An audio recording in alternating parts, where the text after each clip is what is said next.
Magandang umaga po sa inyo lahat at maging sa ating pong mga kapatid at kasamahan na nasa online. Magandang umaga po. So, noong mga nakarang Fridays, marami po tayong mga narinig na mensahe about the voice of God. Just like yung sheep recognizing yung shepherd's voice, di ba? And nalaman nga po natin na our shepherd can speak to us through dreams, vision, kumbaga iba't ibang mga forms, pwedeng through the Bible, yung mga circumstances din po natin, pwede natin malaman kung ano ba yung sinasabi ng ating Panginoon po sa atin. At ngayong umaga, ang pag-usapan po natin o pagbibigyan po natin ng pansin ay tungkol sa pagtawag ng Diyos at kung ano ang tugon ng tao. Ang kwento ng pagtawag ng Diyos kay Samuel ay puno ng mga aral tungkol sa pagiging mapanuri, matuto sa espiritual na paggabay at pagsunod sa tinig ng Diyos. Sa mga talatang atin pong babasahin ay magpapaalala po sa atin kung paano tumugon sa tawag ng Diyos sa ating mga buhay. Tumayo po tayong lahat at basahin po natin. Readable po ba? Kung nasa likod po hindi niyo po makita, ang gamit po natin is 1 Samuel chapter 3 verses 1 to 10 NIV version. Basahin po natin. Ready? Read. Under Eli, in those days the word of the Lord was rare. There were no beneficiaries. One night Eli was so weak. Was lying down in usual place. The lamp of God has not yet been gone out, and Samuel was lying down in the house of the Lord, where the ark of God was. Then the Lord called Samuel. Samuel answered, "Here I am." And he ran to Eli and said, "Here I am, you called me." But Eli said, "I did not call you. Go back and lie down." So he went and lay down. Again the Lord called Samuel. And got up and went to Eli and said, "Here I am, you called me." "My son," he said, "I did not call you. Go back and lie down." Now Samuel did not yet know the Lord. The word of the Lord had not yet been revealed to him. A third time the Lord called Samuel, and Samuel got up and went to Eli and said, "Here I am, you called me." Then Eli realized that the Lord was calling the boy. So Eli told Samuel, "Go and lie down. If he calls you, saying, 'Speak, Lord, for your servant is listening.'" So Samuel went and lay down in his place. The Lord came and stood, calling out another time, "Samuel, Samuel." Then Samuel said, "Speak, for your servant is listening." Pagpalain ng Diyos pagkabasa ng kanyang mga salita, manalangin po tayo. Father God, marami pong salamat, Ama, sa iyong mga biyaya, O Lord God, sa iyong salita that we can really, freely read, Panginoon. And Father God, Lord, marami pong salamat dahil andun po ang iyong mga pangako, Panginoon, na nangungusap po sa amin. Turuan niyo po kay Panginoon ang iyong mga prinsipyo. Gamitin niyo po, Panginoon, ang mga salitang ito, O Lord God, upang may sa pamuhay po namin sa aming pong mga pang-araw-araw na mga gawain. Turuan niyo po kay Panginoon and bless us, O Lord God, this morning. In Jesus' name we pray.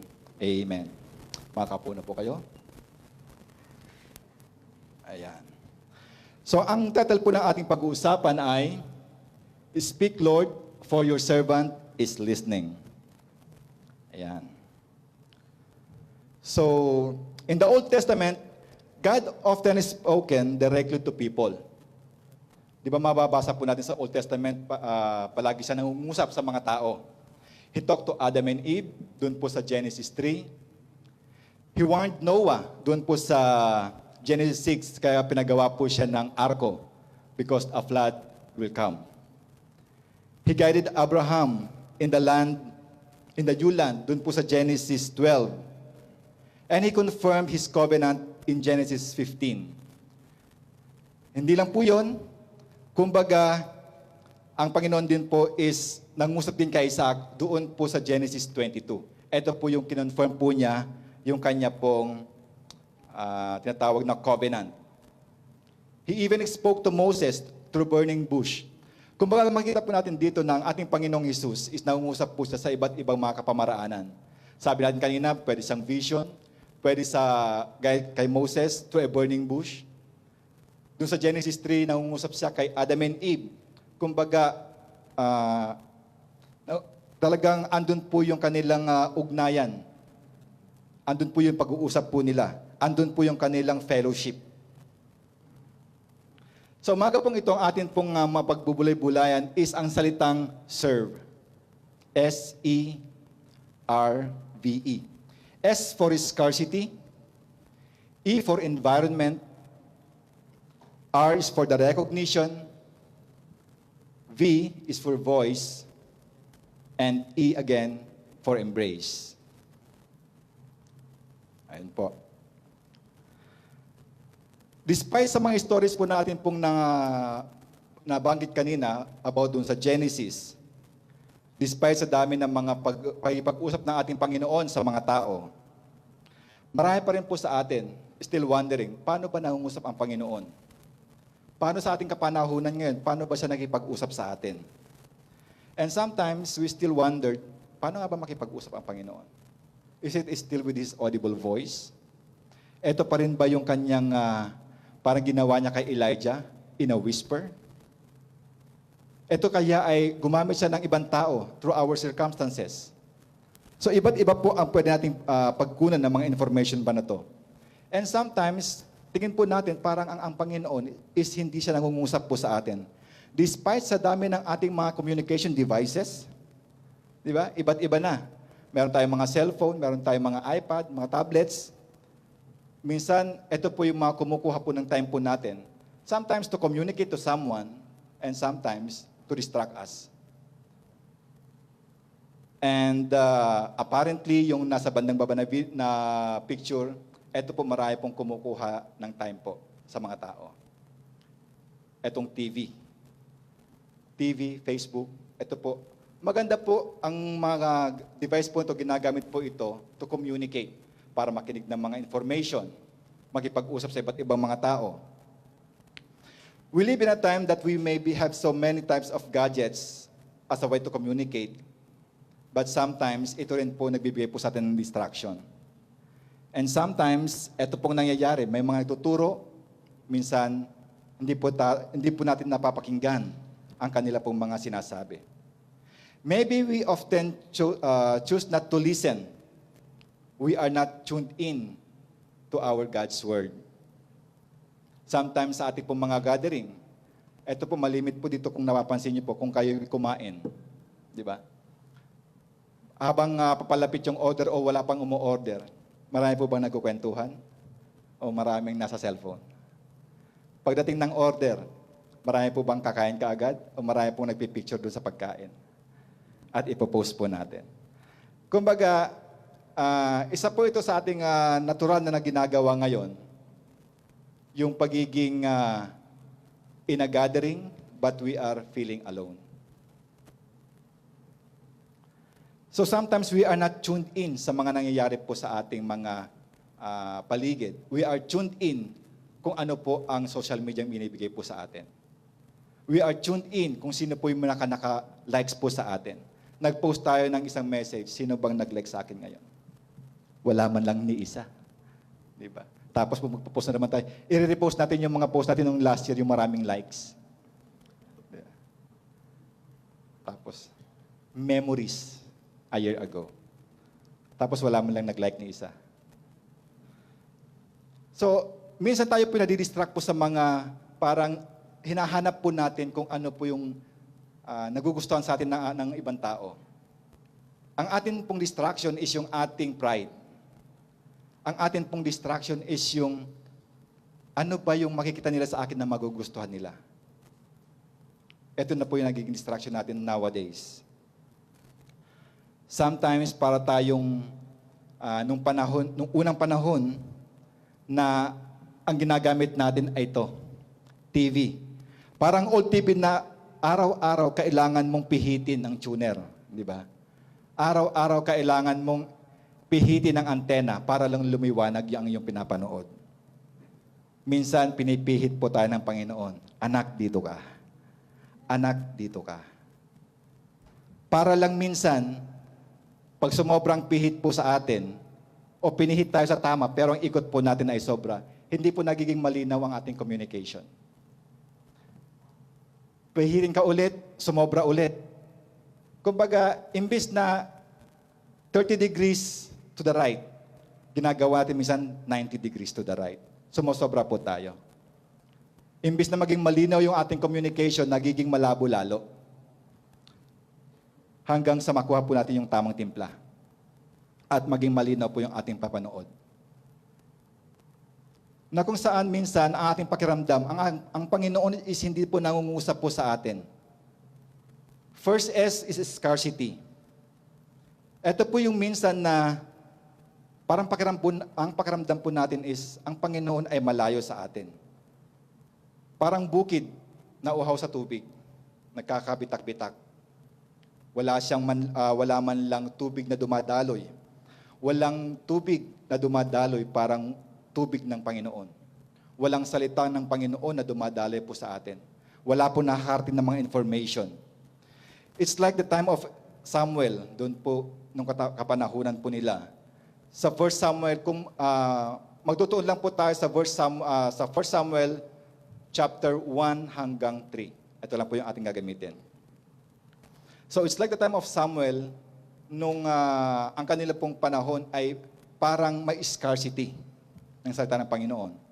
In those days, the word of the Lord was rare. There was not many visions. In those days, the word of the Lord was rare.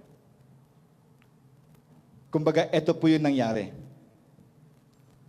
This scarcity of divine communication was not because God has ceased to speak. Hindi po dahil ang ating Panginoon ay ayaw niyo pong makipag-usap sa mga tao. Ayaw niyang makipag-usap sa mga Israelites. In a time of widespread disobedience and corruption, especially among the priesthood. Especially among the priesthood. God's voice was not readily heard. Kaya napaka-importante that when God speak, anong sabi nung nakaraan? We listen. When God speak, we listen. We have to pay attention. We have to take it seriously. It is a challenge for us in our busy and noisy world. It's easy to feel that God's voice is rare. Kumbaga, pakiramdam po natin, although napakaingay ng mundo, pero parang ang Panginoon is hindi nangungusap po sa atin. Kung minsan pakiramdam po natin, parang ayaw tayong kausapin ng Panginoon. Be intentional. Be intentional. Tayo po mismo ang magbukas ng kanyang mga salita. Kung meron pa po sa atin ditong wala pang Bible, magtaas po ng kamay. Papel na Bible. Wala, salamat sa Panginoon. Lahat po tayo may papel na Bible. Kung meron po sa inyo sa online, wala pa pong book ng Bible, wala na po tayong dahilan upang hindi po natin mabasa ang salita ng Panginoon. We can download the app. We can download the Bible app para po tayo makabasa, makarinig ng salita ng Panginoon. Ano nga bang environment nila during that time? Bakit hindi nangungusap ang Panginoon? Ano ba ang ginagawa ng mga tao during that time? Ito po yung nakuha kong picture. Ito po yung nangyari po ng time na yon. Ito po si Hophni and Phinehas. Kung makikita po natin dito, ito po yung naging dahilan kung bakit hindi po nangungusap ang ating Panginoon during that time. Ang environment po nila, yung mismong priesthood. Imbis na isabihin nila yung laman ng kasulatan, imbis na ituro nila yung law, iba po ang ginagawa po nila. The issue began with Eli and his son, Hophni and Phinehas, who served as priests in the Lord. Ito po yung sa 1 Samuel chapter 1 verse 3. Instead of faithfully teaching God's word to Israel as they were instructed to do in Leviticus 7:29-36, Eli's son exploited their position for personal gain. Mababasa po natin yan doon po sa 1 Samuel chapter 2 verses 12 to 17 at 1 Samuel chapter 2 verses 22.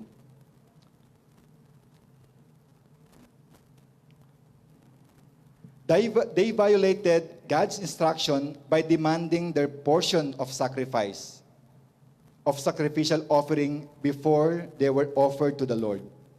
Kumbaga makita po natin dito sa picture sa unang sa taas na ang kautusan that time is mayroon po mga offering. And Hophni and Phinehas, ang ginagawa po nila, hindi pa na-offer dun sa ating Diyos, kumukuha na sila ng kanila pong tinidor. Kumukuha na sila ng pagkain. Ito na yung portion po nila. At ang ginagawa po ng mga tao, siyempre sasabihin nila, hindi pa luto, hindi pa burnt yung offering. At wala po sila magawa. Ang sasabihin nila, ang gusto ng Diyos is yung raw. Ang gusto ng priest is yung raw. So wala pong magawa ang mga tao kasi mismo sa priesthood, andun po yung problema. Imbis na ituro po nila kung ano pong nararapat, ang tinuturo po nila ay yung mga ibang mga katuruan. Not only in this side, but they also engaged in immoral conduct, including relations with women serving at the tabernacle. Ito po yung sa 1 Samuel chapter 2 verses 22. Kumbaga hindi na nga nila itinuro yung salita ng Panginoon, ang ginawa pa nila is gumawa pa sila ng mga kasalanan, immoral. And the most troubling is when they refuse to heed any attempt to correct their sinful behavior or repent. Ito naman po ay nakalagay po doon sa 1 Samuel chapter 2 verse 25. I think hindi ko po nailagay po dyan. Basahin ko po dito. If one person, doon po sa 1 Samuel chapter 2 verse 25, if one person sins against another, God may mediate for the offender. But if anyone sins against the Lord, who will intercede for them? Wala pong mag-i-intercede kung ating pong kasalanan is mismo sa Panginoon. So what do you do when someone is trying to ignore you? Ano po ba ang ginagawa po natin? Kung nakipag-usap po tayo sa ating pong mga kasamahan, sa ating pong mga anak, and they are trying to ignore you because they are busy of doing something. How do you respond? Papalitan niyo ba sila? Bibigyan niyo sila ng mga penalties? Sasabihin sa kanila na grounded ka for 1 week? Grounded ka for 2 weeks? Or the worst thing is, hindi natin sila kakausapin. Silent treatment. Gaya po nangyayari po dito sa panahon po ni Samuel. That mismo sa priesthood, andun po yung problema. Imbis na ituro po nila sa mga tao, hindi ang ginagawa po nila is iba. Kaya ang sabi nga dito, yung salita ng Panginoon is very rare at the time. Parang may scarcity. Meanwhile, atin po makikita po dito na the innocence and availability of Samuel give way to God to speak again to His people. Samuel was in the house of the Lord near the ark of God, symbolizing his readiness to serve and openness to divine communication. Kumbaga, Samuel was in the house of the Lord near the ark of God. Kung si Hophni and Phinehas, ang ginagawa po nila is gumagawa po sila ng hindi po tama sa ating Panginoon, kabaliktaran po ni Samuel. Si Samuel naman po is naglilingkod doon po sa lugar ng ating Panginoon. Doon mismo, doon sa ark of God. Despite his youth, Samuel was in the right place, in the house of the Lord, near the ark of God. His physical proximity to sacred space symbolizes his readiness to serve and his openness to divine communication. Like Samuel, we must position ourselves to hear God. Siguro kung meron man po sa atin dito na meron pa rin tayong mga alinlangan na parang wala po tayo nakikita o naririnig na pagtuturo ng ating Panginoon.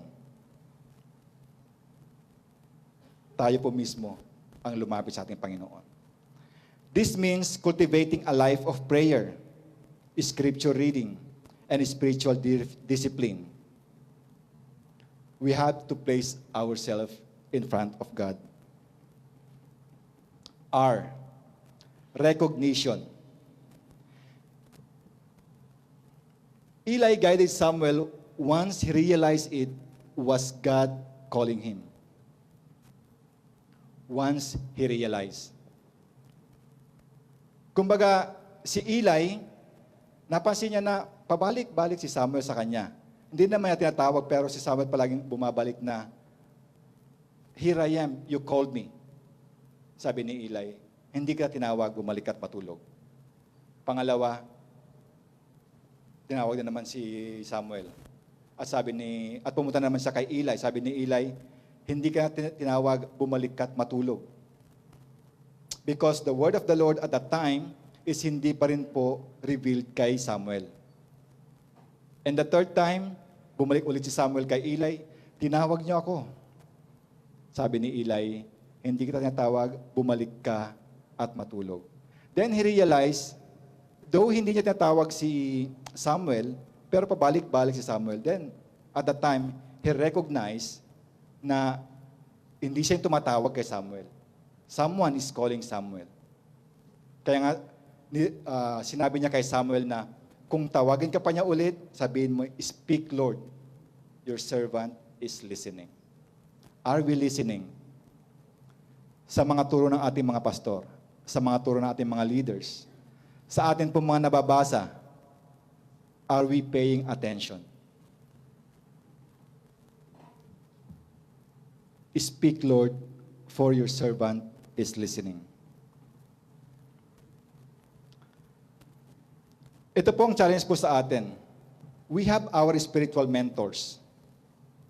Sa atin pong mga pag-aaral, sa atin pong mga Bible studies, meron po nagtuturo po sa atin. Marami pong salamat dahil marami pa rin pong nagtuturo. Salamat sa discipleship, salamat sa mga leaders, salamat sa mga pastors, because they are the one who are giving us information how to read Bibles, giving us information how to navigate, giving us information how to trust God. Our spiritual mentors are vital in our journey of faith. Who are your Elis in your life? Sino ba yung mga taong nag-guide po sa inyo? Helping you to discern God's voice. And for those who are immature in faith, how are you mentoring your young generation? Naipapasa ba natin yung ating pong mga natutunan?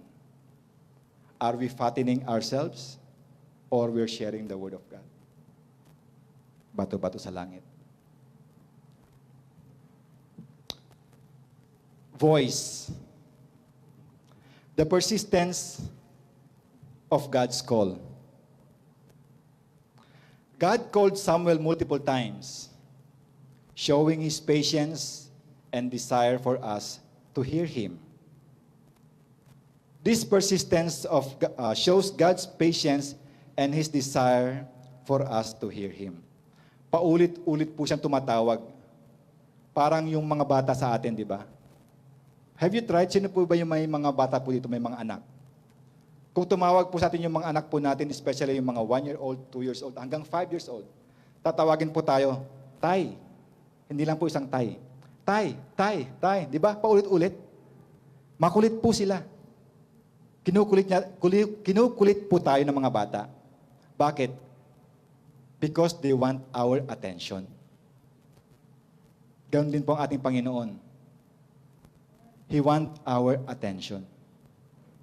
He wants your undividing attention.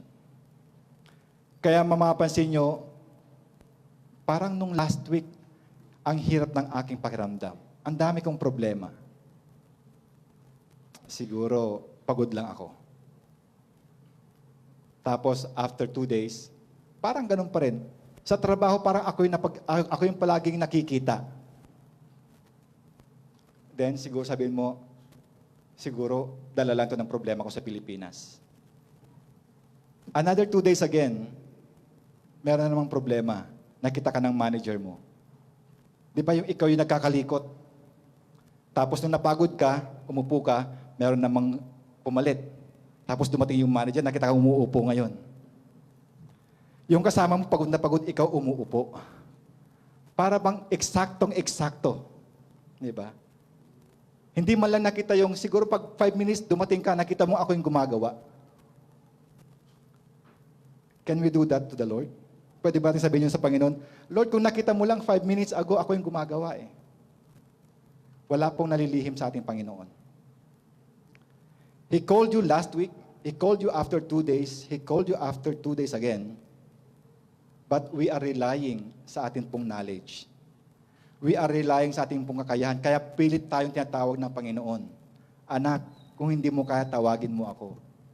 Kung hindi mo kaya, basahin mo yung mga salita ko. Kung hindi mo kaya, andito lang ako, anak.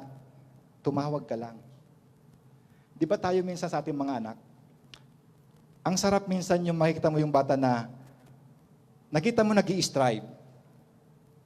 Then, pag hindi niya kaya, tatawagin ka. Di ba napaka sarap sa pakiramdam yun? Unlike yung nakita mo siya nag-i-strive, tapos pag mayroon siyang pangailangan, tumawag siya sa iba. Yun po yung kaibahan po nun. Kung tayo pa may problema, lapit po tayo sa ating Panginoon. Kung tayo pa may problema, yes, andun po yung ating mga leaders, ating mga pastors, to remind us, to guide us, to mentor us. But wag po natin kalimutang tumawag sa ating Panginoon. The challenges is to reflect on the time God has called you. Unang tawag, kung hindi mo maintindihan, Lord, ano kayang pinapagawa mo sa akin? Lord, bakit palagi mong ibinibigay yung problemang ito sa akin? Have you missed His call because you were not ready or attentive? Be encouraged that God's call is persistent. Ito po yung makikita po natin sa buhay po ni Samuel na paulit-ulit pong tumatawag ang ating Panginoon kay Samuel. Kaya ang ating Panginoon po sa atin, paulit-ulitin po siyang tumatawag sa atin. Kung napapansin niyo po na parang yung problema natin sa paulit-ulit, mayroon pong inireveal sa ating Panginoon. Meron po siyang gustong sabihin po sa atin. Don't be mad. Huwag po tayo magalit sa ating Panginoon. Huwag po natin sabihin na, Lord, ito na naman eh. Diba? Siguro meron siyang ibig sabihin po sa atin. Meron siyang ipinaparating po sa atin.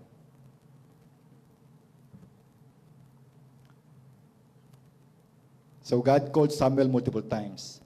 Sa atin, how many times God called you? How many times God called you to be in that ministry? How many times God's called you sa inyo pong position sa ngayon? Maybe not in the audible voice na tinawag kayo ng Panginoon, but through other people. Sa mga circumstances, meron kayong boses, hindi pala ako. Meron kayong boses, magaling kayong kumanta. You can share yung inyong pong gift sa singing, sa atin pong music ministry.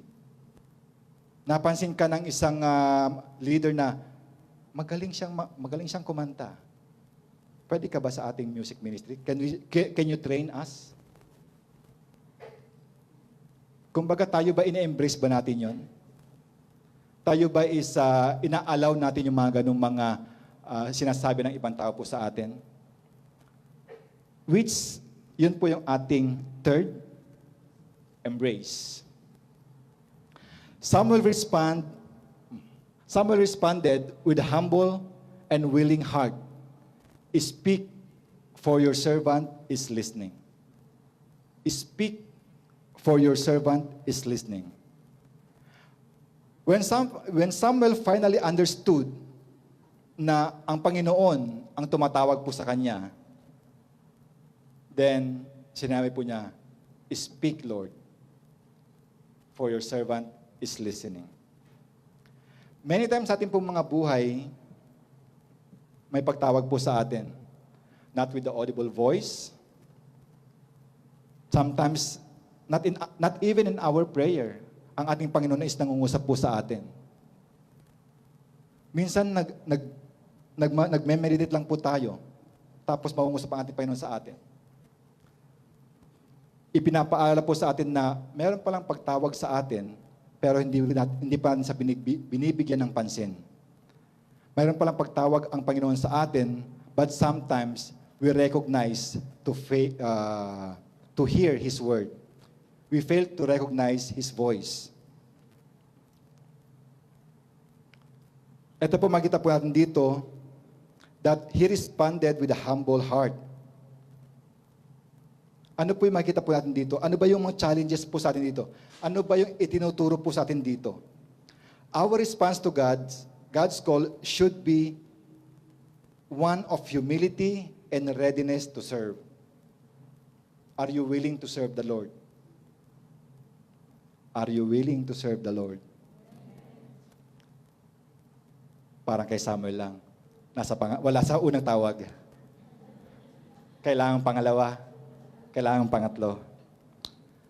But ang maganda po doon is you respond. You embrace. Kumbaga, andun po yung inyong pagtugon sa tawag ng Panginoon.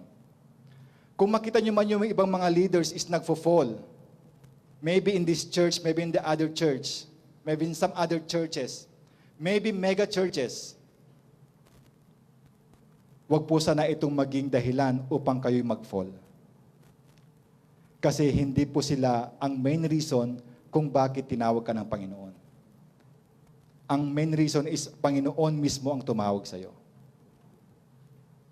During the time of Hophni and Phinehas, kumbaga, kung titignan po natin yung kwento, kung babasahin po natin yung verses chapter 1 hanggang chapter 3, makikita na po natin doon na habang si Hophni and Phinehas sila na po yung priest during that time.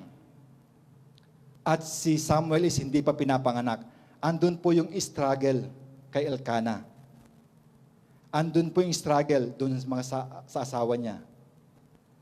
But that time, priest na po si Hophni and Phinehas. Nung ipinanganak si Samuel, anong nangyari po doon? Andun pa rin si Hophni and Phinehas. Ganon pa rin yung kanila pong mga ginagawa. Inialay po si Samuel doon sa mismong bahay ng Panginoon at doon po siya naglingkod. Anong ginagawa ni Hophni and Phinehas? Ganun pa rin. Ibig sabihin yung environment, hindi po nagbabago. Ano bang nagbabago? Mayroon pong isang sumisibol. Maybe it is you. Maybe sa inyong pamilya, nakikita niyo man yung pamilya niyo is parang wala pong pagbabago, Lord. Siguro kayo po yung tinatawag. Siguro yun yung mga lolo, yun yung mga tatay, yun yung mga uncle, is ganito yung kanilang mga ginagawa. At nakarinig kayo ng salita ng Panginoon. Marahil kayo po yung Samuel na gustong gamitin ng ating Panginoon. Marahil kayo po yung mismong tinatawag ng Diyos upang ang mga iba is makakilala.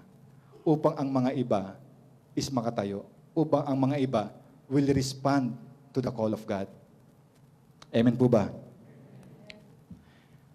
In conclusion, the story of Samuel's call teaches the importance of spiritual readiness, the value of mentorship, and the beauty of a willing heart.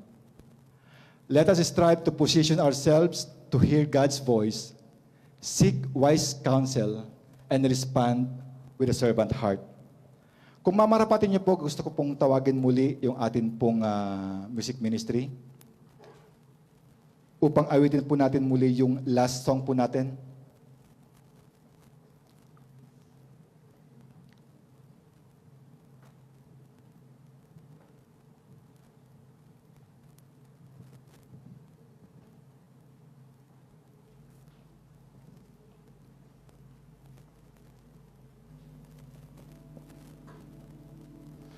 Bago po natin kantahin yung last song, Sister Rizal, okay lang ba mai-post mo yung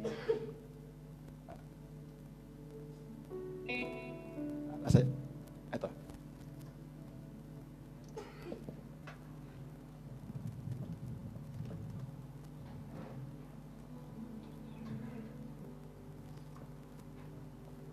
Paki-post mo po yung I Found My Fortress.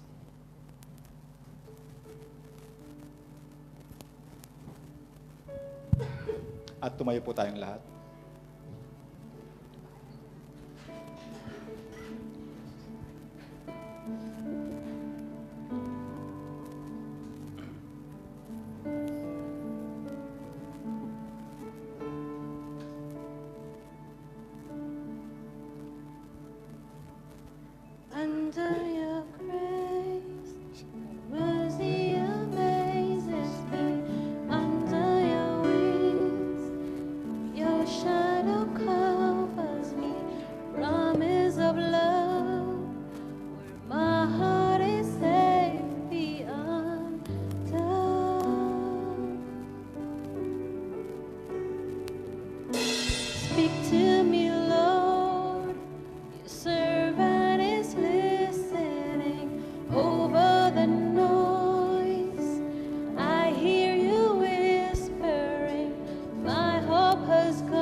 I found my fortress in you, and my soul is anchored with you. My resting place is in your name. I found my fortress in you, and my soul is anchored with you. My resting place is in your name. Forever safe.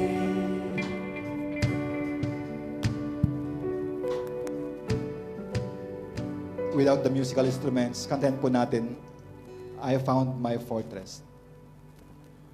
I found my fortress in you, and my soul is anchored with you. My resting place is in your name. I found my fortress in you, and my soul is anchored with you. My resting place is in your name, forever safe. Hallelujah, Father God, Lord. Marami pong salamat, Panginoon, sa kwento ng buhay, Panginoon. In the early days of Samuel, Panginoon. Panginoon, ipinakita mo, Panginoon, whatever environment we have, oh Lord God, you can bring us in, Panginoon, to serve in your Lord, to serve you, Lord God. Even though, Lord God, we feel there's like scarcity of your word, Panginoon. Even in our environment, oh Lord God, iba-iba po yung mga nangyari, oh Lord God. Thank you, Father God, because we have our Eli's, oh Lord God. We have our pastors, our leaders, our mentors, oh Lord God. Most of all, oh Lord God, we have you, Panginoon, na nagbibigay po ng linaw po sa amin, oh Lord God, upang patuloy pong lumakad sa katuwiran, Panginoon. Marami pong salamat, oh God. Patuloy nawa na sa amin pong mga paglakad, oh Lord God, sa aming pong mga journey, oh Lord God. Grant us the humility, O Lord God, and the readiness to respond your word, Panginoon. Salamat po, Ama. Ito pong aming samot panalangin sa pangalan ni Jesus. Amen. Amen.